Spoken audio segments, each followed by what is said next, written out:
그 얼마 전에 그 어떤 실강 분이 저한테 질문을 하셨어요. 그래서 독해산다 정말 열심히 듣고 있습니다. 그리고 정말 실력이 많이 올라가고 있는 것 같아서 제가 너무나도 뿌듯했죠. 근데 이제 그 다음에 하신 말씀이 선생님 근데 본인이 독해 실력이 원래 굉장히 안 좋대요. 그러다 보니까 시간이 너무 걸린다. 그분이 이제 마지막에 질문했던 게 바로 뭐냐면은 효과는 보고 있는 것 같은데 요약하는데 시간이 많이 걸린다. 선생님 그냥 요약을 안 하고 문제 풀면 안 될까요? 이런 질문을 하시더라고요. 독해산다에서 마지막 문제가 항상 요약이죠. 마지막에는 이 글 읽고 중심명을 요약하시오라고 제가 항상 문제를 냅니다. 근데 맨날 내가 저 문제를 내고 제가 다 요약을 해드리지만 여러분이 대부분 안 하고 있다는 걸 저도 알고 있습니다. 근데 왜 이걸 항상 넣는 걸까요? 왜 그런 걸까요? 한 권의 책에 이렇게 있다고 했을 때 한 권의 책에서 처음부터 끝까지 다 중요한 내용만 있어요? 그게 아니죠. 핵심적인 논제가 있고 그 안에 얘를 갖다 보충하는 여러 가지 뭐 예시, 뭐 통계 자료 아니면 뭐 뒷받침, 뭐 인용들 이런 게 있지 않습니까?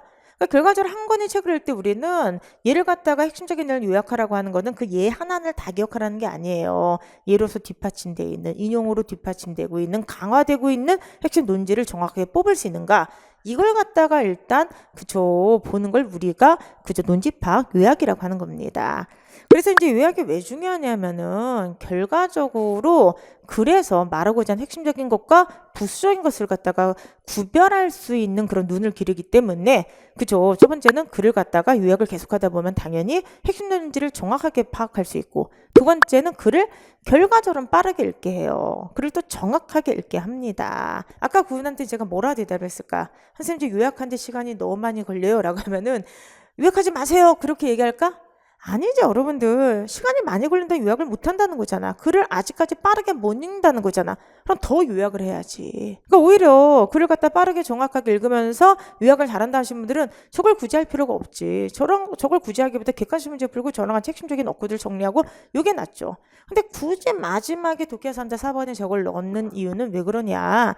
독해력이 약하신 분들은 물론 많은 글을 읽는 것도 되게 중요해요. 그런데 글을 갖다 우리가 한번 읽고 문제를 풀죠. 그래서 제가 다시 분석한 걸 보면서 여러분들이 분석한 거랑 비교하면서 다시 텍스트를 다시 한번 읽죠. 그죠? 문제를 풀면서 내가 잘못 읽었던 세부적인 정보를 확인하죠. 최소한 우리가 문제풀이 과정을 통해서 독해산다를 갖다가 딱 강의를 켜는 순간 3번 이상 텍스트를 읽게 돼요. 자기도 모르게. 근데 마지막에 요약을 하게 되면은 그 중에서 핵심적으로 다시 한번 봐야 되지? 글을 갖다가 정말 집중해서 다시 한번 보게 됩니다. 독해력이 약하신 분들일수록 물론 많은 글을 읽는 것도 중요한데 그것도 중요한 일이지만 일정한 글을 갖다가 반복해서 읽 때 그 글이 어떻게 구성되어 있는가를 보고 그 글의 뼈대를 보라는 거예요.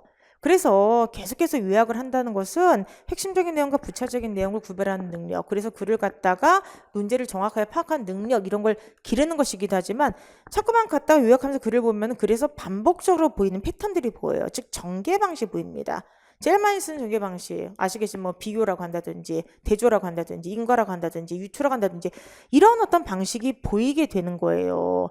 그래서 독해력이 약하신 분들일수록 물론 글을 많이 읽는 것도 중요하지만 좋은 글을 한번 분석적으로 반복해서 읽어봐라 이런 얘기를 하는 것이고요. 제가 아무리 분석해서 반복적으로 읽어보라도 안 하실 거잖아. 그러니까 저랑 같이 일주일에 한 번씩 독해산다 강의를 켜시면서 분석적으로 글을 한번 보자고 하는 겁니다. 아시겠죠? 이제 많은 분들이 항상 원하는 거는 지문을 빠르고 정확하게 읽는 거예요. 근데 여러분들 지문을 빠르고 정확하게 읽는 방법만 알려주세요. 그러면은 그건 없어요. 예를 들어서 제가 운동을 할 때 맨날 그 PT 선생님이나 거기 같이 운동하신 분들한테 말하는 게 있어요.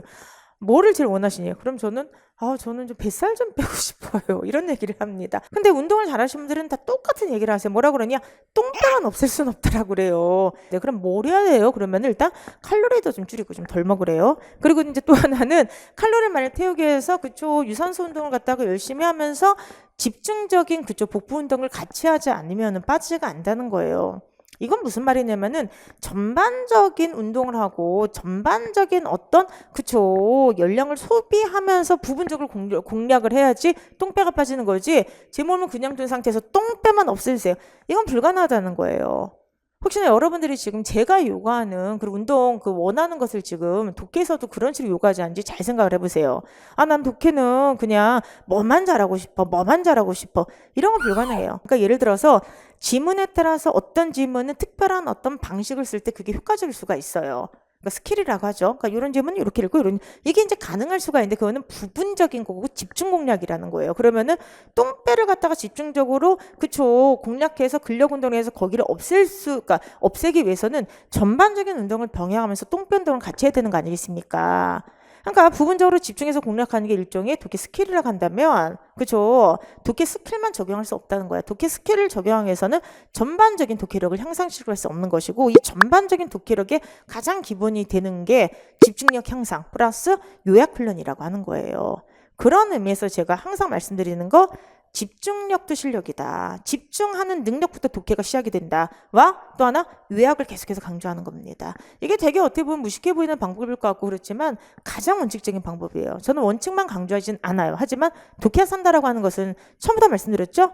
독해력을 향상시키기 위한 가장 원칙적인 방법을 지금 얘기를 하는 것이고 생각보다 너무나도 많은 분들이 원칙을 모르고 근본적인 체력도 안 되는데 근본적인 열량 소비도 안 하면서 똥배만 없애주세요 하는 저 같은 욕을 하고 있기 때문에 이 프로그램을 만든 것입니다. 자, 여러분들 공부를 하기 위해서는 본인 못하는 데 집중해야 돼요. 그래서 요약이 힘들다, 글을 갖다 긴 글을 읽는 게 힘들다, 읽어야 되는 거야. 해야지만 되는 것입니다. 알겠습니까, 여러분들? 그렇기 때문에 믿으시고요. 저희는 굉장히 담백하게 그러나 꾸준히 독해 훈련을 할 거예요. 독해 산는 강의는 여러분들 화려하지 않죠?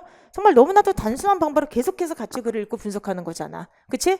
그런데 왜 이 훈련이 중요한가? 결과적으로 이렇게 담백하고 이렇게 원칙적으로 이렇게 단순해 보이는 방식이 결과적으로는 여러분들의 독해력을 놀랍게 향상을 시킬 것이고 마지막에 거기 똥배 집중 훈련 이게 바로 스킬이죠? 그거는 뒤에 덧붙이면 되는 것이고요. 하다 보면은 운동을 열심히 하다 보면 어느 순간 똥배만 빼려고 하지 않는데 똥배가 빠져 있을 수도 있잖아. 그것처럼 여러분이 전혀 인식하지 않았는데 이미 스킬을 익히고 있는 걸 수도 있습니다. 열심히 합시다. 그리고 저도 이제 앞으로 똥배만 뺀다는 얘기를 좀 안 하고요. 전반적으로 운동을 하기 위해서 저도 좀 반성하면서 열심히 한번 노력을 해보도록 하겠습니다. 우리 끝까지 독해 산다. 우리는 담백하게 원칙적으로 그러나 꾸준히 가서 놀라운 효과를 보게 될 것입니다. 믿으시고 끝까지 열심히 하시기 바랍니다. 이번 주 숙제도 반드시 하셔야 됩니다. 계속해서 독해 산다 나가도록 하겠습니다.